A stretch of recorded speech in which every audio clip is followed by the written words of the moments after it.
మీదకి వెళ్ళిపోతున్నారు. 108 అంబులెన్సులు ఉన్న గిరిజనులు, మారుమూల ప్రాంతాలుండే గ్రామాల వారు అత్యాధునిక సదుపాయాలు అందుబాటులోకి వచ్చే ముందే వారు దైవ సన్నిధికి వెళ్ళటం అనేది విశేషం. ఈ మధ్యకాలంలో గుండెపోటు ఎందుకు ఈ చిన్న వయసులో, మధ్య వయసులో వస్తుందంటే దానికి ప్రధాన కారణం రక్తంలో చెడు కొలెస్ట్రాలు, బ్యాడ్ కొలెస్ట్రాలు, దీన్ని ఎల్డిఎల్ కొలెస్ట్రాల్ అంటారు. ఇది పెరగటము, దానివల్ల హార్ట్ అటాక్ వస్తూ ఉంది. అట్లాగే రక్తంలో ట్రైగ్లిజరైడ్ అంటారు, కొవ్వు, ఇది పెరిగిపోవడం వల్ల కూడా హార్ట్ అటాక్లు వస్తున్నాయి. థైరాయిడ్ గ్రంథి అంటే మెడ ముందు భాగాన సీతాకోక చిలుక ఆకారం ఉండే థైరాయిడ్ గ్రంథి సరిగా పనిచేయకపోతే ఈ చెడు కొలెస్ట్రాల్ శాతం పెరిగిపోతుంది, ట్రైగ్లిజరైడ్ పెరిగిపోతుంది. ఈ పెరిగిపోయి ఈ రక్తంలో అధికంగా ఉన్న ఈ చెడు కొలెస్ట్రాల్, ట్రైగ్లిజరైడ్ కొవ్వు కలిసి గుండె కండరాలకు రక్తము సరఫరా చేస్తున్న కరోనరీ ధమనులు చాలా చిన్నవి ఉంటాయి, ఆ గోడల్లో పేరుకుపోతుంది, లోపలి గోడల్లో కొవ్వు పేరుకుపోతుంది. కొవ్వు పేరుకుపోవడం వల్ల రక్త ప్రవాహం పాక్షికంగా తగ్గిపోతుంది. ఈ కొవ్వు పేరుకుపోతే మన రక్తంలో ఉండే ప్లేట్లెట్ కణాలు ముందెళ్ళి అక్కడ గుచ్చుకుంటాయి, అక్కడ జారుతాయి. ముందు ప్లేట్లెట్ కణాలు అతుక్కుంటాయి కొవ్వుకి, ప్లేట్లెట్ కణాలు ఎత్తుక్కోగానే మళ్ళీ వెళ్ళిపోయి ఈ ఎర్ర కణాలు, తెల్ల కణాలు అతుక్కుంటాయి. ఇంకేముంది, ఎర్ర కణాలు, తెల్ల కణాలు, ప్లేట్లెట్ కణాలు అతుక్కొని ముద్దగా ఏర్పడిందంటే గడ్డగడుతుంది. పాక్షికంగా రక్త ప్రసరణ కొరనరీ ధమనంలో తగ్గితే, ఎప్పుడైతే రక్తం గడ్డగట్టిందో మొత్తం ఆ కొరనరీ ధమని అంతా మూసుకుపోతుంది. ఆ కొరనరీ ధమని మూసుకుపోతే గుండె కండరాలకు రక్త సరఫరా జరగదు, ఆక్సిజన్ అందదు, దాన్నే హార్ట్ అటాక్ అంటాం. ఈ హార్ట్ అటాక్ ఈ మధ్యకాలంలో అనేక మందిని కబళించేసింది. రాజకీయ నాయకులను, సినీ ప్రముఖులను, ఒకరేంటి మన ఆప్తులనే వారందరినీ కూడా దైవ సన్నిధికి తీసుకువెళ్ళింది. బెంగళూరులో పునీత్ రాజ్ కుమార్, ప్రముఖ సినీ నటుడు, 46 ఏళ్లకే ఆయన కాలం చేశాడు. అలాగే ఆంధ్రప్రదేశ్ పరిశ్రమల మంత్రి మేకపాటి గౌతమ్ రెడ్డి 54 ఏళ్లకే ఆయన హార్ట్ అటాక్ వచ్చి ఆయన మనం కాపాడుకోలేకపోయాం.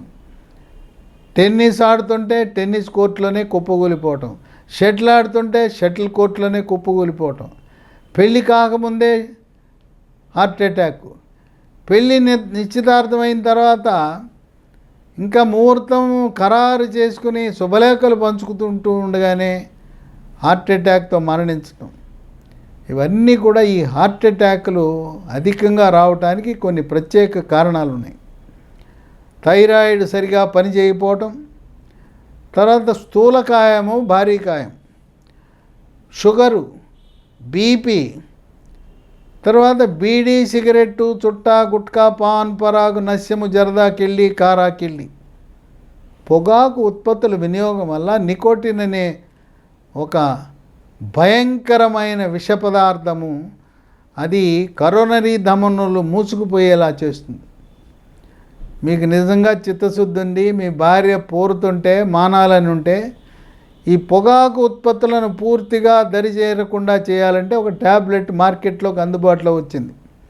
దాని పేరు బూప్రాన్ XL, BUPRON XL, 150 మిల్లీగ్రాములు. సన్ ఫార్మా కంపెనీ వాళ్ళు తయారు చేస్తారు. ఉదయం టిఫిన్ చేసిన తర్వాత వరుసగా 3 నెలలు బూప్రాన్ XL అనే ట్యాబ్లెట్లు వాడితే మళ్ళీ జీవితంలో పొగాకు ఉత్పత్తుల జోలికి వెళ్ళరు. మద్యం సేవించినా కూడా హార్ట్ అటాక్ వస్తుంది. అట్లాగే మానసిక ఒత్తిడి, కుంగుబాటు, టెన్షను, డిప్రెషను, అప్పుల బాధ, భార్యాభర్తల మధ్యన ఘర్షణ వైఖరి, తర్వాత పిల్లలు ఆశించిన రీతిలో చదవటం లేదు, వాళ్ళు నీట్ పరీక్షలో, JEE పరీక్షలో ర్యాంకులు రాలేదు, సీట్లు రాలేదు, ఆ విధంగా తల్లిదండ్రులు మానసిక ఆందోళనకు గురవుతారు. ఈ కారణాల వల్ల హార్ట్ అటాక్ అధికంగా వస్తూ ఉంది. మరి దీనికి ఏంటి పరిష్కారం? ఎవరికైనా ఛాతీలో నొప్పొచ్చి ఛాతీలో నొప్పితో పాటు చెమటలు పట్టి ఆయాసం వస్తే అది హార్ట్ అటాకే, గుడ్డి గుర్తు.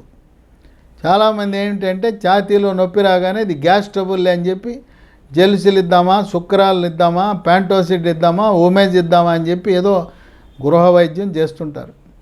ఈ ఛాతీలో నొప్పి వచ్చిన వాళ్ళు 12 గంటల తర్వాత తెల్లవారుజామున వస్తుంటుంది, చాలా డేంజర్. పాపం వాళ్ళు కుటుంబ సభ్యులను ఎందుకు నిద్ర లేపటం అని చెప్పి బాధపడుతూ ఉంటారు. ఇప్పుడు మనకి ఏ రవాణా ఉండదు, ఎక్కడికి వెళ్ళాలన్నా కూడా కష్టంలే అని అనుకుంటారు. ఏం అనుకోకుండా కుటుంబ సభ్యులు నిద్ర లేపండి, 108 అంబులెన్స్ని పిలవండి. షుగర్ ఉన్న వాళ్ళు, వాళ్ళకి ఛాతీలో నొప్పి తీవ్రంగా రాదు. ఎందుకంటే షుగర్ 5-10 ఏళ్ళు ఉంటే నరాల బలహీనత ఉండి ఛాతీలో నొప్పి రాదు. ఎట్లుంటుందంటే ఛాతీ మీద గుండురాయి పెట్టినట్టో, లేకపోతే ఛాతీలో ఒక పిల్లవాడు కూర్చుంటే ఎలా బరువు పెట్టినట్టు ఉంటుందో అలా ఉంటుంది, కానీ నొప్పి ఉండదు. కానీ చెమటలు, ఆయాసం తీవ్రంగా ఉంటుంది. అదే గుండెపోటుకి మనం ఒక గుడ్డి గుర్తుగా భావించాలి. ఈ రోజున ఆంధ్రప్రదేశ్ రాష్ట్రంలో, ఒక్క రాష్ట్రంలో గుండె జబ్బులతో 38 లక్షల మంది బాధపడుతున్నారు. 38 లక్షల మంది మందులు వాడుకుంటూ ఉన్నారు. అదృష్టవశాత్తు ఈ గుండె జబ్బులన్నీ కూడా ఆరోగ్యశ్రీలో, ఎన్టీఆర్ వైద్య సేవలో కవర్ కావటం విశేషం. ఈ హార్ట్ అటాక్ వస్తే, ఒక 100 మందికి వస్తే 45 మంది దేవుడి దగ్గరికి వెళ్ళిపోతారు. 45 మంది, మనం ఎన్ని చేసినా 45 మంది, 55 మంది బతుకుతారు. దీన్ని గమనించిన శాస్త్రవేత్తలు ఈ గుండె నొప్పి, ఛాతీ నొప్పి వచ్చిన మొదటి గంటలోనే ఆ కరోనరీ ధమనులలో ఉన్న రక్తము గడ్డని కరిగించే మందు ఇస్తే మరణాలను బాగా తగ్గించవచ్చని వైద్య పరిశోధనలు, భారతీయ వైద్య పరిశోధన మండలి కూడా నిర్ధారణ చేసింది. అంటే మొదటి గంట, అంటే ఛాతీ నొప్పి వచ్చిన మొదటి గంటలో, ఈ మొదటి గంటను గోల్డెన్ అవర్ అంటారు, బంగారు గంట అంటారు. ఈ గోల్డెన్ అవర్లో గోల్డెన్ ట్రీట్మెంట్, బంగారు ఔషధం. ఈ మొదటి గంటలో కూడా 40 నిమిషాల లోపల ఒక ఖరీదైన ఇంజెక్షన్, ఇది కొత్తగా మార్కెట్లోకి వచ్చింది. ఖరీదు ఎంతో తెలుసా? ఒక్కొక్క ఇంజెక్షను 40,000 రూపాయలు. 40,000 రూపాయలు నిరుపేద కుటుంబాలు, దిగువ మధ్యతరగతి వాళ్ళు మనం పెట్టుకోగలమా? పోనీ పెట్టుకుందామని ఆ మందు దొరకదు. ఆ మందు పట్టణాలు, నగరాల్లో మాత్రమే ఉంటుంది, చిన్న చిన్న టౌన్లో కూడా దొరకదు.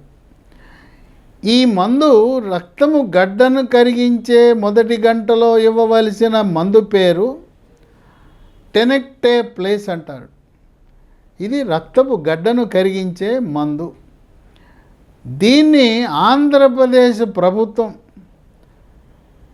అందరికీ ఉచితంగా, అవసరమైన వారందరికీ కూడా చంద్రబాబు నాయుడు ఉచితంగా అందిస్తున్నారు. అంటే కూటమి ప్రభుత్వం, సత్యకుమార్ వైద్య ఆరోగ్య శాఖ మంత్రిగా, అలాగే కూటమి ప్రభుత్వం తీసుకున్న నిర్ణయం, ఈ 40,000 రూపాయలు గుండెపోటు వచ్చిన మొదటి గంటలో ఇచ్చే మందు టెనెక్టేప్లేస్ 40,000 అయినా, సంవత్సరానికి 150 కోట్లు ఖర్చు అయినా, ప్రాణం విలువ చాలా కనుక ప్రభుత్వం ఏమాత్రం వెనుకంజ వేయకుండా 150 కోట్లు మంజూరు చేసి ఈ ఖరీదైన ఈ టెనెక్టేప్లేస్ని ప్రాథమిక ఆరోగ్య కేంద్రాలలో, కమ్యూనిటీ హెల్త్ సెంటర్లలో, ఏరియా హాస్పిటళ్లలో, జిల్లా ఆసుపత్రులలో, బోధన ఆసుపత్రులు అన్ని చోట్ల పెట్టారు. ఈ ఇంజెక్షన్ ఇవ్వటం వల్ల ఆంధ్రప్రదేశ్ రాష్ట్రంలో మామూలుగా 100 మందిలో గుండె జబ్బు వస్తే 45 మంది బతకరు. ఈ ఇంజెక్షన్ ఇచ్చిన తర్వాత 45 మందిలో 25 మందిని కాపాడగలుగుతుంది, మరణాలను 15 తగ్గించగలిగాం. అంటే 45 మంది చచ్చిపోయే ఈ గుండెపోటు హార్ట్ అటాక్ని 15 మందికి తగ్గించి 100లో గుండెపోటు వచ్చిన వాడిని 25 మందిని కాపాడటం అంటే విశేషం. ఆ విధంగా గుండెపోటు నుంచి కాపాడటానికి మన రాష్ట్ర బడ్జెట్ 2 లక్షల కోట్లు ఉంటుంది, దాంట్లో 150 కోట్లు ఒక లెక్క కాదని చెప్పి చంద్రబాబు నాయుడు ఒక నిర్ణయం తీసుకుని ఈ ఇంజెక్షన్ని, ఖరీదైన ఇంజెక్షన్ అన్ని ప్రభుత్వ ఆసుపత్రులు అందుబాటులో తెచ్చారు. దీన్ని ఎలా వినియోగించాలంటే ప్రాథమిక ఆరోగ్య కేంద్రము, community health centre, area hospital, జిల్లా ఆసుపత్రిలో ముందు ఈసీజీ తీస్తారు. ఈసీజీ తీసిన తర్వాత దాంట్లో ఆ గ్రాఫ్లో ఎస్టీ సెగ్మెంట్ అని అది ఉంటుంది. ఆ ఎస్టీ సెగ్మెంట్ అని పైకి వెళ్తే ఆ ఎస్టీ సెగ్మెంట్ ఎలివేషన్ అంటారు. అది ఉంటే తక్షణం ఈ ఇంజెక్షన్ వేయటం వల్ల ఫలితం ఉంటుంది. ఈ చికిత్స విధానాన్ని వైద్య పరిభాషలో స్టెమీ చికిత్స అంటారు.